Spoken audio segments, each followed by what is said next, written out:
আলামিনের নবী বলেছেন তোমাদের জন্য জান্নাতে যাওয়া সবচেয়ে বড় সহজ কাজ। এক নাম্বার কাজ, তোমরা 5 ওয়াক্ত নামাজ রীতিমতো পড়বা, নিয়মিত পড়বা। অথচ মা বোনেরা দেখা যায় নামাজগুলো ঠিক মতো পড়তে পারে না। ফজরের নামাজটা ঠিক হলেও যোহরের নামাজ ঠিক মতো পড়তে পারে না। আসরের নামাজের আগাগ দিয়ে পড়ে। আসরের নামাজ কাজের চাপে থাকার কারণে মাগরিবের আগে হয়ে যায়। এশার নামাজটা অনেক দিন হয় না, শরীর ক্লান্ত। কথা বলেন ঠিক না ঠিক রে ভাই? আল্লাহ রাব্বুল আলামিন নির্দিষ্ট সময়ের উপর ভিত্তি করে নারী পুরুষের নামাজ ফরজ করে দিয়েছে। নির্দিষ্ট টাইমে যদি নামাজ তুমি পড়তে না পারো তাহলে তোমার জন্য এক হুপ্পা জাহান্নাম রেডি আছে। যে জাহান্নামের লেলিহান শিকা তোমরা একটু ধারণা করো। শীত আর গ্রীষ্মের রোদ, শীতের শীত আর গ্রীষ্মের রৌদ্র তোমরা সহ্য করতে পারো না। আল্লাহর নবী বলেছেন বছরে জাহান্নাম 2 বার নিঃশ্বাস ছেড়ে দেয়, একটা গ্রীষ্মকালে ছাড়ে আর একটা শীতকালে ছাড়ে। জাহান্নামের 2টা নিঃশ্বাসে যদি আমরা এতটা ধরাশায়ী হয়ে যাই, ওই জাহান্নামের ভিতরে কতটা গরম আছে আর কতটা ঠান্ডা আছে। কথা বলেন ঠিক না ঠিক? আর মা বোনেরা, 2 নাম্বার পর্দা করবেন, 3 নাম্বার সতীত্বের হেফাজত করবেন, 4 নাম্বার স্বামীর খেদমত করবেন, স্বামীকে খুশি রাখবেন। আল্লাহ রাব্বুল আলামিন এই 4টা কাজ আপনার জন্য জরুরি করে দিয়েছেন। কোন মা বোনেরা যদি 4টা কাজ যদি করে যেতে পারো, আল্লাহ রাব্বুল আলামিনের নবী বলেছেন কিয়ামতের ময়দানে 8টা জান্নাতের দরজার যে কোনো দরজা দিয়া মা বোনেরা তোমরা জান্নাতে যেতে পারবে। সুবহানাল্লাহ।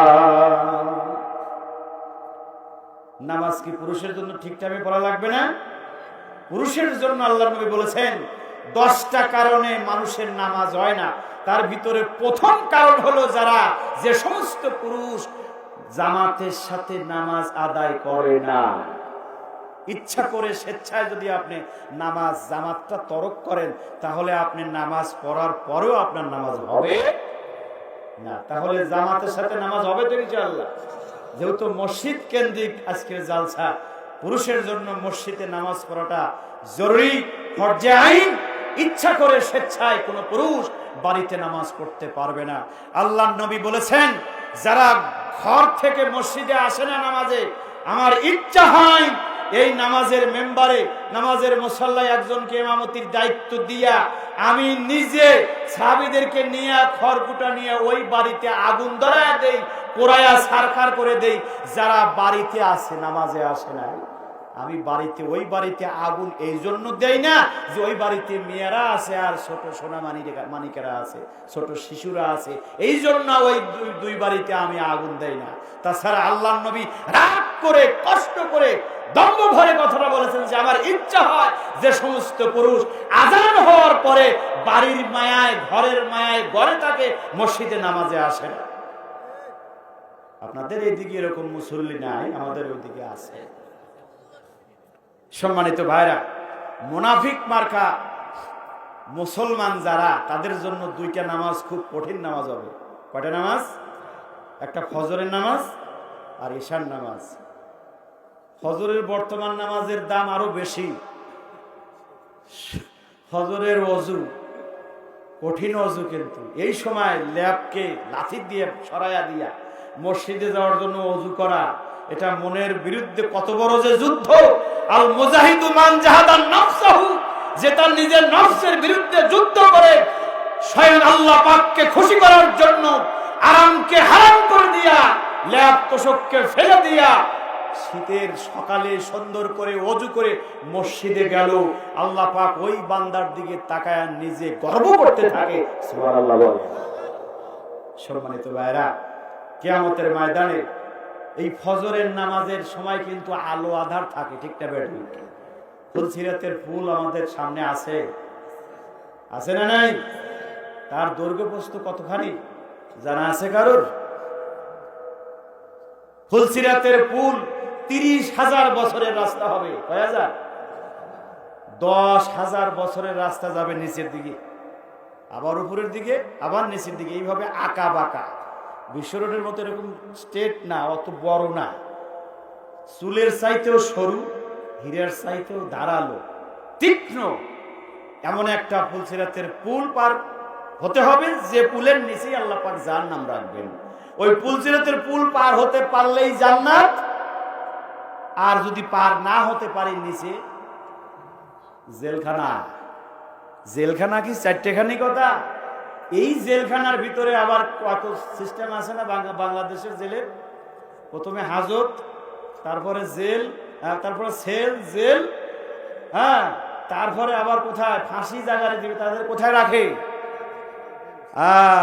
কন্ডেম সেল, কঠিন জায়গা।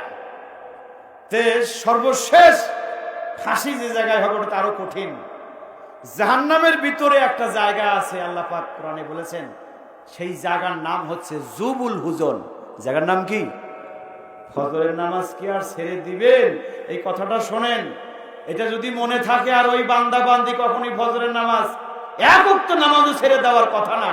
আল্লাহ পাক যে জেলখানা রেখে দিয়েছে ফাঁসির আসামি, আপনি যদি নামাজ না পড়েন তাহলে ওই জেলখানা, যে জেলখানার নাম দিয়েছে জুবুল হুজন। নাম কি বললাম? আরো জোরে, জুবুল হুজন। জুবুল হুজন দুনিয়ার নয়, আখিরাতের সময়ের 4টা পার থাকবে, দেয়াল থাকবে 4টা। এই 4 দেয়ালের ভিতরে যে আগুন থাকবে, ওই জায়গার আগুনকে বলা হয় আগুনের উপত্যকা। ওই আগুনের উপত্যকায় যখন ঢেউ হবে, আগুনের ঢেউ, এটা হবে 70,000 বছরের রাস্তা সমান একটা করে ঢেউ। তাহলে তার গভীরতা কতখানি, তার দৈর্ঘ্যপ্রস্থ কতখানি, অনেক বড়। সম্মানিত ভাই, আল্লাহ নবী একটা হাদিসে বলেছেন, জাহান্নামের গর্ত কত বড়। 40 মণ ওজনের একটা পাথর যদি ছেড়ে দেওয়া যায় তাহলে কত বছর লাগবে? 70 বছর লাগে তার সেই তলা পাইতে। ওজন কতখানি? 40 মণ। আল্লাহ পাক বলছেন, জাহান্নাম যে কত কষ্টের জায়গা, বান্দা তোমরা তোমাদের অন্তঃকরণ ধারণাও করতে পারবে না আমি কতটা কষ্টের জায়গা নির্ধারণ করে রেখেছি। আল্লাহ আপনাকে বিবেক দিয়েছে, আদালত দিয়েছে, এটা দিয়ে আপনি বিচার করবেন। আপনার বাড়ির ছাগলের দিকে তাকান, যে ছাগলকে আপনি এত ভালো করে খাবার দেন, পোষেন, তাকে ঠান্ডা লাগতে দেন না, বৃষ্টি আসার আগে বাড়িতে নিয়ে আসেন। আসার আগে রাস্তায় একটা নালা ছিল, পানি আছে, ড্রেন আছে, ছাগলকে আনতেছেন, এদিকে দক্ষিণা মেঘ ধরাইছে, বৃষ্টি আসতেছে, ঝড় তুফান আসবে।